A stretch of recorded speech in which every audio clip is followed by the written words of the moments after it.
जय श्री राम।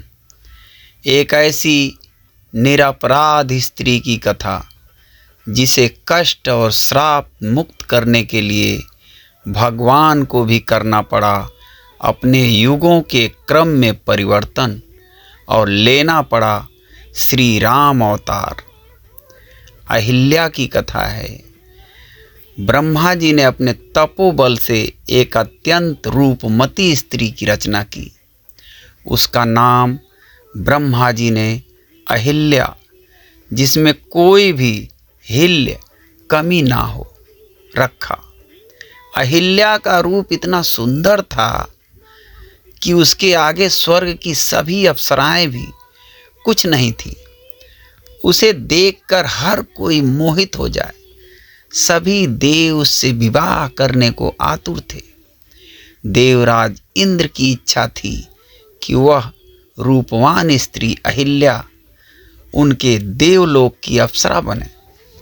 अहिल्या ब्रह्मा जी की मानस पुत्री थी, इसलिए उन्होंने उसके विवाह के लिए एक प्रतियोगिता रखी, जिसमें गौतम ऋषि विजयी हुए।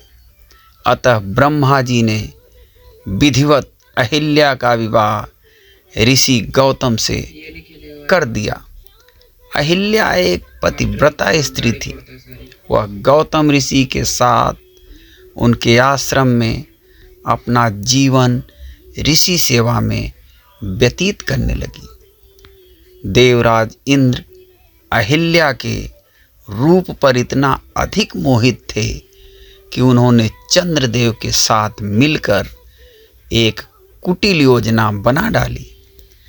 गौतम ऋषि प्रातःकाल मुर्गे की पहली बोल की आवाज पर उठकर मंगलाचरण के लिए गंगा नदी के तट पर चले जाते थे। ऋषि की इसी दिनचर्या को देखते हुए इंद्र ने चंद्रदेव को मुर्गे के रूप में गौतम ऋषि के द्वार पर बाग देने के लिए बाध्य किया। मुर्गे की बाग की आवाज सुनकर गौतम ऋषि अपनी नित्य की दिनचर्या की तरह उठकर गंगा नदी की तट की ओर चल दिए। किंतु जब वे गंगा जी के तट पर पहुंच गए, जैसे ही स्नान के लिए वे गंगा जी में प्रविष्ट होने लगे, तो उन्होंने पाया कि गंगा मैया अभी निद्रा में है। तो वे किसी अनिष्ट की आशंका से पुनः आश्रम की ओर लौट आए। इधर गौतम ऋषि के जाने के उपरांत इंद्र ने गौतम ऋषि का वेश धारण कर लिया तथा इंद्रालीन अहिल्या के पास जाकर उनका शील भंग कर दिया। गौतम ऋषि जब पुनः आश्रम में लौट कर आए, तो उन्होंने मुर्गे के रूप में चंद्रमा को छिपे पाया, जिसके असमय आवाज देने के लिए उन्होंने अपना गीला वस्त्र उस पर दे मारा। वस्त्र लगते ही चंद्रमा वहां से भाग गए। गौतम ऋषि के गीले वस्त्र के निशान आज भी चंद्रमा पर देखे जा सकते हैं। चंद्रमा को भगाने के उपरांत गौतम ऋषि अंदर कुटिया में गए, तो वहां इंद्र को उन्होंने अपने वेश में अहिल्या के पास पाया, जिससे गौतम ऋषि का क्रोध सभी सीमाएं पार कर गया। उन्होंने तुरंत ही इंद्र को शाप दे दिया कि जिस कामाग्नि ने द्रवित होकर तूने यह कृत्य किया है, आज तू 1000 लिंगी हो जा।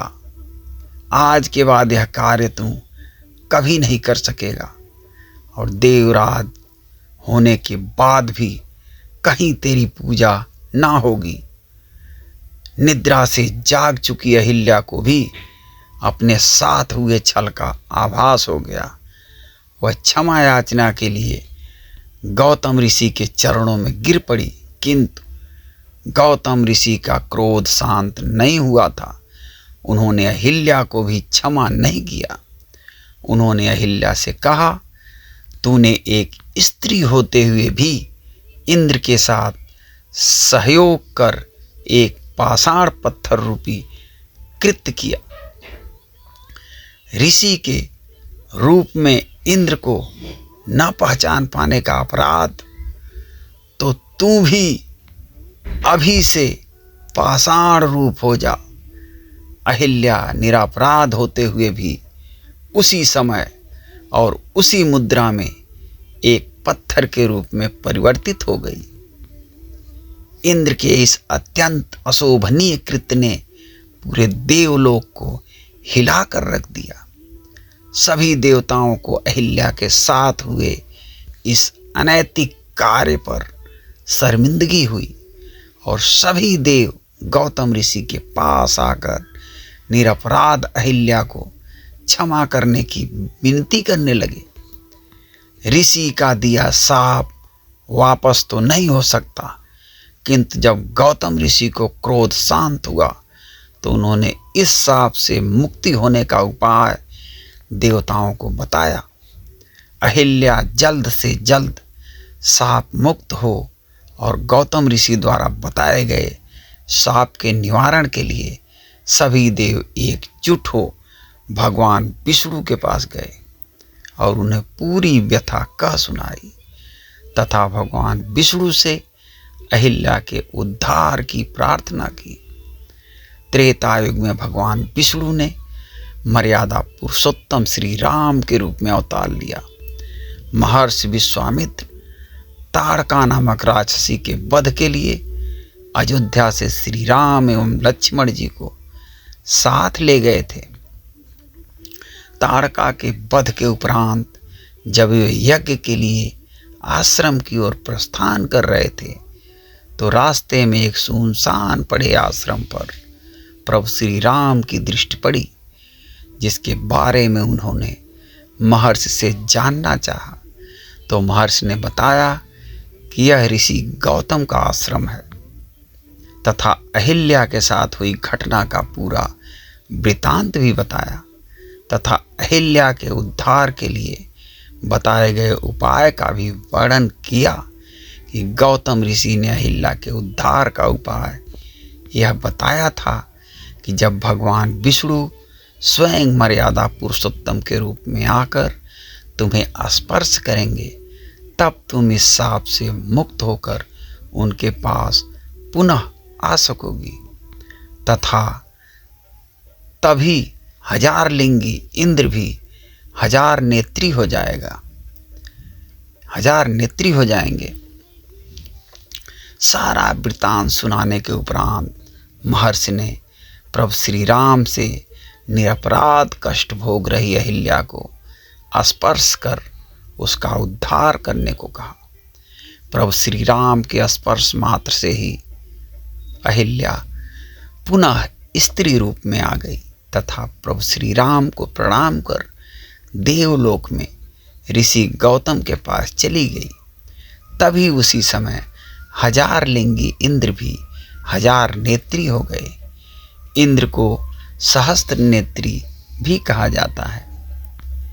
यह थी एक निरपराध स्त्री अहिल्या की कथा, जिसके उद्धार के लिए भगवान श्री हरि विष्णु को मर्यादा पुरुषोत्तम के रूप में अवतार लेना पड़ा था।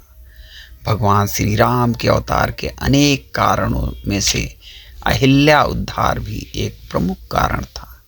अहिल्या की कथा सदा ही विवादों से ग्रसित रही, किंतु यहाँ इस कथा का मंतव्य किसी विवाद को बढ़ावा देने का नहीं है।